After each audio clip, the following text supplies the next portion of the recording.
our producer closer. It's a big Duke fan, so not thrilled that we get to talk to Brian Hanni right now, but we are.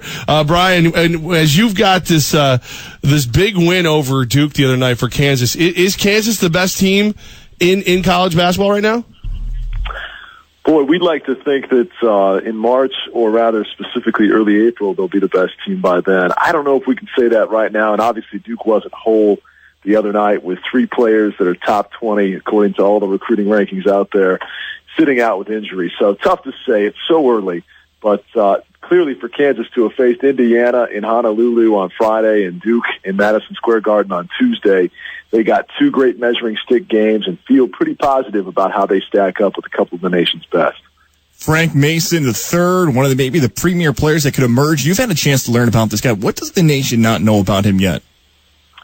Well, I think what the nation's finding out is that here's a guy that off the bounce is about as good in dribble penetration in terms of getting to the rim and finishing himself or setting up teammates as anybody in the country. And it's rare to have a guy that's accomplished as much as he has stick around as long as he has in this day and age of college basketball. The Kansas backcourt is heralded by so many because you've got Mason, a senior, and Devontae Graham, a junior, who between the two of them already have 5 Big 12 championships. Usually when you're doing that much winning and that much individual success, you're off to the league by now. But Bill Self has a great blend of some really good college players with then the lottery pick potential types like Josh Jackson, who we saw go off in the Garden in a key stretch in which Kansas had a 19-6 run.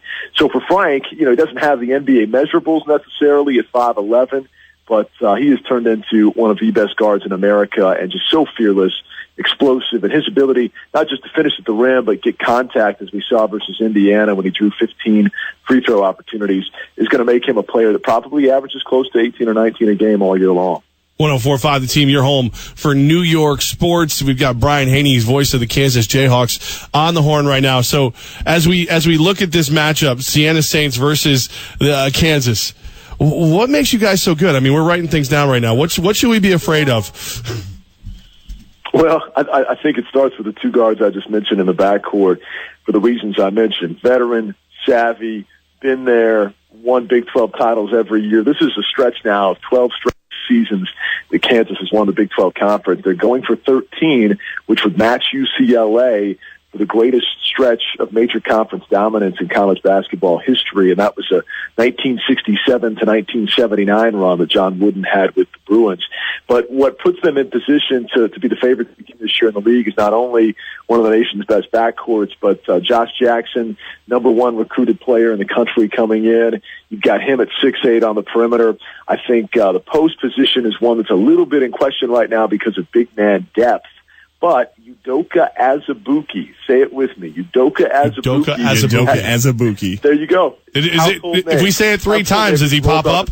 Exactly. I don't know if you want him to. He's 7 feet tall, 280, and he's lost 30 pounds to get there. Woo. He showed up as a 16-year-old at 7'10", 310 pounds, and just one of the biggest human beings you'll ever see. He's only been playing organized basketball for a couple of years, and yet Bill Self has really seen him improve leaps and bounds since showing up on campus this summer.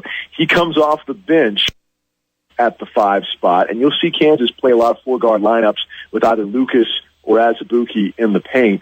But they just got so many athletes, whether it's Sviatoslav Mikhailuk, another name you can practice pronouncing, coming off the bench. It's like a hockey team over here. Talent. Yeah, no kidding. Terrific talent out of the Ukraine that scouts were salivating over when he came to Kansas as a 17-year-old 2 years ago. Or, like I mentioned, Josh Jackson, Gerald Vick. List goes on and on. Bill Self's got all kinds of pieces to mix and match. And feels like when they get those 4 guards on the floor with 1 big, they have an optimal scoring potential. Their ability to play downhill, get the deep dribble drives that Mason can create, but also kick to the wings where Sviatoslav, or we call him Svi, is one of the deadliest 3-point shooters in the Big 12. And you could say the same about Devontae Graham. So they feel really confident about their ability to score the basketball. And as you guys well know, being hoops junkies up there in New York, if there's one staple of Bill Self-coached teams, it's toughness, defense, rebounding, those types of characteristics.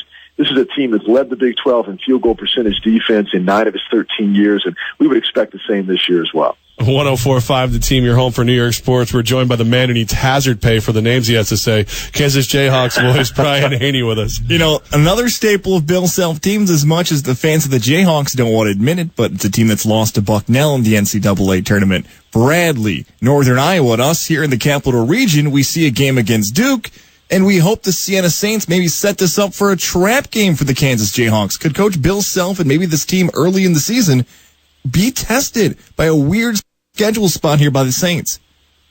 Yeah, it's a great question, and it's fair to mention the history of some early round defeats, but, you know, I would counter, when you've been to the tournament almost 30 consecutive years, you're going to have a few of those stubbed toes along the way. It's been an incredible stretch of consistency and regular season dominance, but in terms of the scheduling this year, that's a great point you make, guys.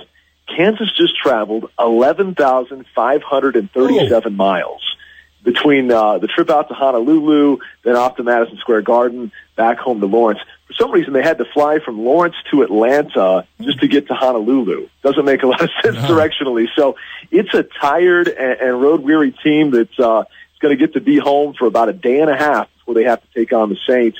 We got in yesterday at about 5 o'clock Central Time. They didn't practice yesterday. They're going to have a light practice today, and then, boom, here's Siena. So you make a good point. I do know this, though. Coach Self very impressed with the Saints and pointed out their effort versus George Washington on last night's Hawk Talk show. And so we're all scrambling to get set in terms of preparation for the broadcast and all that, because we've been up in NYC for the last couple of days. But I know the coaching staff has been looking at the Saints for quite some time and very impressed and certainly weary of what they could bring Kansas, who then also has to play in the CBE tournament Monday, Tuesday. So it's a pretty crazy schedule to open up these first couple of weeks. Oh, definitely a wild schedule overall. And now for the fans that may be making the trip to Lawrence, Kansas here in the Capital Region, who may have never experienced Fog Allen Fieldhouse and that atmosphere, I know it's now maybe become second nature to you because you're the voice of the Jayhawks, but do your best to kind of describe what it's like being in a place of just history in college basketball.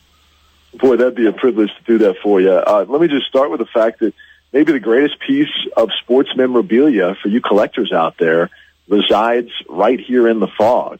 I'd take this over a Hannes Wagner baseball card. It's the original rules of basketball. Dr. James Naismith, who's buried in Lawrence, his original rules, maybe you saw the ESPN 30 for 30, were purchased by a Kansas donor because he felt like the rightful place for them to be seen and treasured forever was here in Lawrence, where Naismith is buried, where, ironically, the only losing coach in the history of Kansas basketball is Dr. James Naismith.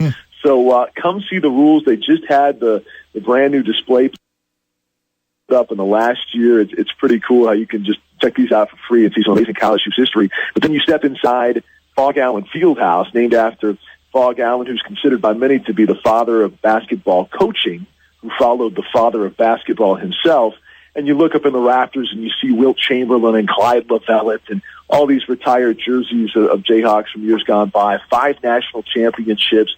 You're playing on James Naismith Court on Naismith Drive.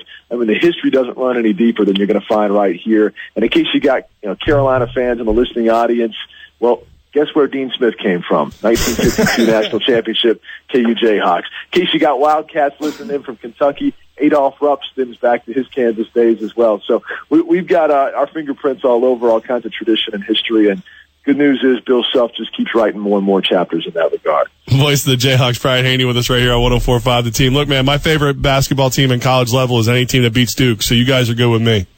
All right, rock chalk, brother. Thanks for joining us, man. Have a great call, and I know it's a gauntlet for the players, but not easy for you either. So I hope it goes well for you and get back to your home cooking very soon. Thanks so much. Really appreciate it, fellas.